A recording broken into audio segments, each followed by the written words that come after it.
The Strange Case of Dr. Jekyll and Mr. Hyde by Robert Louis Stevenson. Chapter 1. Story of the Door. Mr. Utterson the lawyer was a man of a rugged countenance that was never lighted by a smile, cold, scanty, and embarrassed in discourse, backward in sentiment, lean, long, dusty, dreary, and yet somehow lovable. At friendly meetings, and when the wine was to his taste, something eminently human beaconed from his eye, something indeed which never found its way into his talk, but which spoke not only in these silent symbols of the after-dinner face, but more often and loudly in the acts of his life. He was austere with himself, drank gin when he was alone, to mortify a taste for vintages, and although he enjoyed the theatre, had not crossed the doors of one for 20 years. But he had an approved tolerance for others, sometimes wondering, almost with envy, at the high pressure of spirits involved in their misdeeds, and in any extremity inclined to help rather than to reprove. "I incline to Cain's heresy," he used to say quaintly. "I let my brother go to the devil in his own way." In this character it was frequently his fortune to be the last reputable acquaintance and the last good influence in the lives of down-going men. And to such as these, so long as they came about his chambers, he never marked a shade of change in his demeanour. No doubt this feat was easy to Mr. Utterson, for he was undemonstrative at the best, and even his friendship seemed to be founded in a similar catholicity of good nature.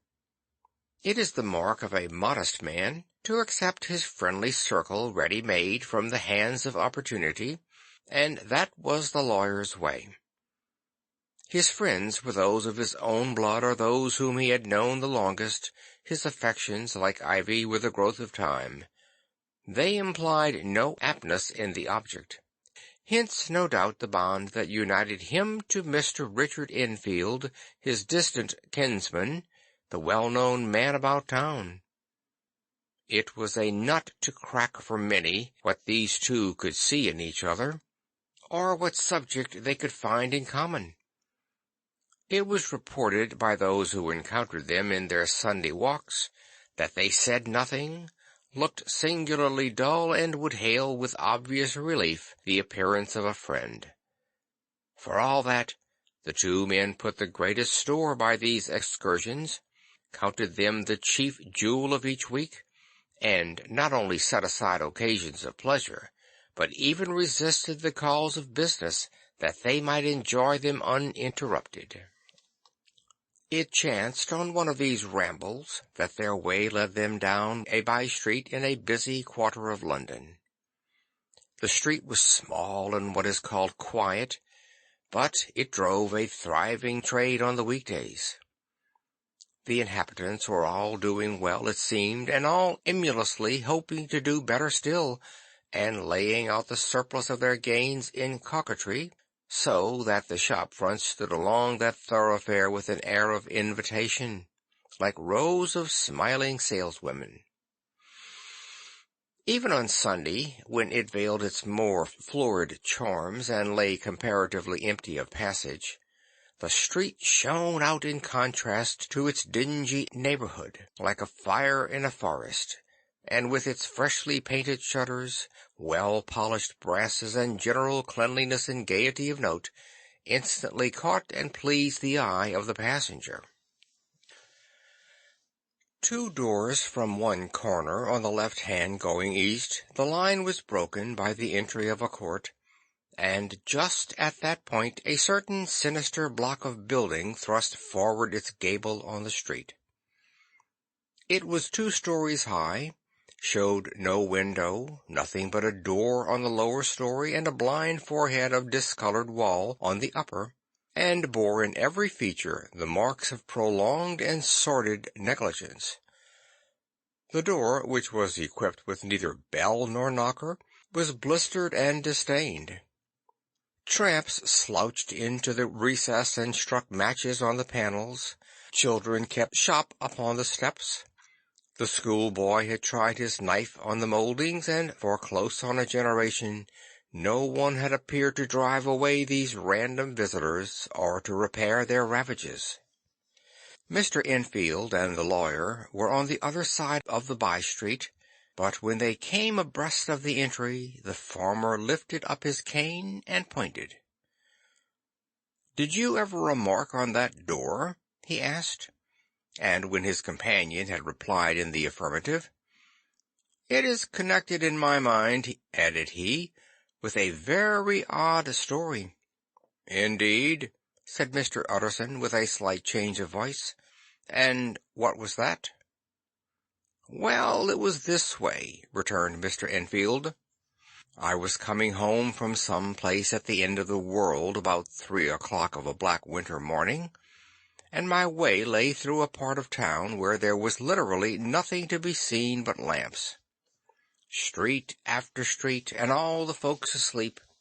Street after street, all lighted up, as if for a procession, and all as empty as a church, till at last I got into that state of mind when a man listens and listens, and begins to long for the sight of a policeman. All at once I saw two figures, one a little man who was stumping along eastward at a good walk, and the other a girl of maybe 8 or 10 who was running as hard as she was able down a cross street. Well, sir, the two ran into one another naturally enough at the corner, and then came the horrible part of the thing, for the man trampled calmly over the child's body and left her screaming on the ground. It sounds nothing to hear, but it was hellish to see. It wasn't like a man, it was like some damned juggernaut. I gave a few halloa, took to my heels, collared my gentleman, and brought him back to where there was already quite a group about the screaming child. He was perfectly cool, and made no resistance, but gave me one look, so ugly that it brought out the sweat on me like running. The people who had turned out were the girl's own family, and pretty soon the doctor, for whom she had been sent, put in his appearance. Well, the child was not so much the worse, more frightened, according to the sawbones, and there you might have supposed would be an end to it. But there was one curious circumstance. I had taken a loathing to my gentleman at first sight. So had the child's family, which was only natural. But the doctor's case was what struck me. He was the usual cut-and-dry apothecary, of no particular age and color, with a strong Edinburgh accent, and about as emotional as a bagpipe. Well, sir, he was like the rest of us. Every time he looked at my prisoner, I saw that Sawbones turn sick and white with a desire to kill him. I knew what was in his mind, just as he knew what was in mine, and killing being out of the question, we did the next best. We told the man we could and would make such a scandal out of this as should make his name stink from one end of London to the other. If he had any friends or any credit, we undertook that he should lose them. And all the time, as we were pitching it in red hot, we were keeping the women off him as best we could, for they were as wild as harpies. I never saw a circle of such hateful faces, and there was the man in the middle with a kind of black, sneering coolness. Frightened, too, I could see that, but carrying it off, sir, really like Satan. "If you choose to make capital out of this accident," said he, "I am naturally helpless. No gentleman but wishes to avoid a scene," says he. "Name your figure." Well, we screwed him up to £100 for the child's family. He would have clearly liked to stick out, but there was something about the lot of us that meant mischief, and at last he struck. The next thing was to get the money, and where do you think he carried us but to that place with the door? whipped out a key, went in, and presently came back with a matter of £10 in gold and a check for the balance on counts, drawn payable to bearer and signed with a name that I can't mention, though it's one of the points of my story. But it was a name at least very well known and often printed. The figure was stiff, but the signature was good for more than that if it was only genuine.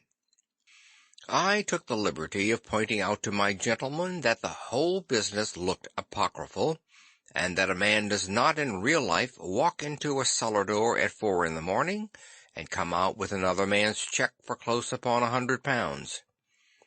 But he was quite easy and sneering. "Set your mind at rest," says he. "I will stay with you till the banks open and cash the check myself." So we all set off, the doctor and the child's father, and our friend and myself, and passed the rest of the night in my chambers, and next day, when we had breakfasted, went in a body to the bank. I gave in the check myself, and said I had every reason to believe it was a forgery. Not a bit of it. The check was genuine. "Tut, tut," said Mr. Utterson. "I see you feel as I do," said Mr. Enfield. "Yes, it's a bad story, for my man was a fellow that nobody could have to do with, a really damnable man. And the person that drew the check is in the very pink of the proprieties, celebrated too, and, what makes it worse, one of your fellows who do what they call good. Blackmail, I suppose, an honest man paying through the nose for some of the capers of his youth. Blackmail House is what I call the place with the door in consequence. Though even that, you know, is far from explaining all," he added, and with the words fell into a vein of musing. From this he was recalled by Mr. Utterson, asking rather suddenly, "And you don't know if the drawer of the check lives there?" "A likely place, isn't it?" returned Mr. Enfield. "But I happen to have noticed his address. He lives in some square or other." "And you never asked about the place with the door?" said Mr. Utterson. "No, sir. I had a delicacy," was the reply. "I feel very strongly about putting questions. It partakes too much of the style of the day of judgment. You start a question, and it's like starting a stone. You sit quietly on the top of a hill, and away the stone goes, starting others, and presently some bland old bird, the last you would have thought of, is knocked on the head in his own back garden, and the family have to change their name. No, sir, I make it a rule of mine, the more it looks like Queer Street, the less I ask." "A very good rule, too," said the lawyer. "But I have studied the place for myself," continued Mr. Enfield. "It seems scarcely a house. There is no other door, and nobody goes in or out of that one but once in a great while the gentleman of my adventure. There are 3 windows looking on the court on the first floor, none below. The windows are always shut, but they're clean.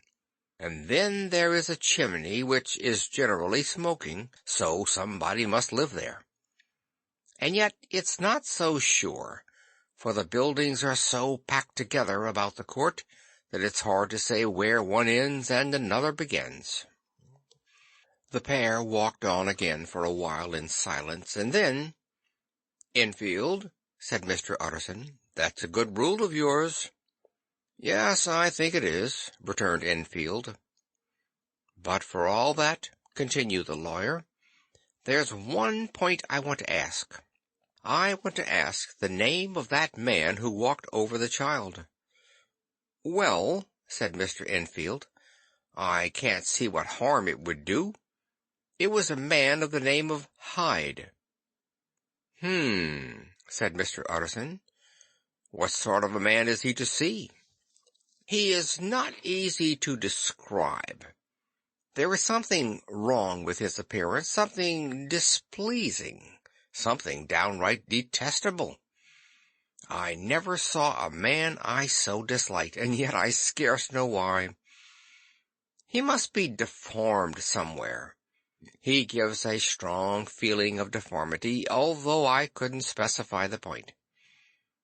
He's an extraordinary-looking man, and yet I really can name nothing out of the way. No, sir, I can make no hand of it. I can't describe him. But it's not want of memory, for I declare I can see him this moment." Mr. Utterson again walked some way in silence, and obviously under a weight of consideration. "You are sure he used a key?" he inquired at last. "My dear sir," began Enfield, surprised out of himself. "Yes, I know," said Utterson. "I know it must seem strange. The fact is, if I do not ask you the name of the other party, it is because I know it already. You see, Richard, your tale has gone home. If you have been inexact in any point, you had better correct it." "I think you might have warned me," returned the other with a touch of sullenness. "But I have been pedantically exact, as you call it. The fellow had a key, and what's more, he has it still. I saw him use it not a week ago." Mr. Utterson sighed deeply, but said never a word, and the young man presently resumed. "Here is another lesson to say nothing," said he. "I am ashamed of my long tongue. Let us make a bargain never to refer to this again." "With all my heart," said the lawyer. "I shake hands on that, Richard." Chapter 1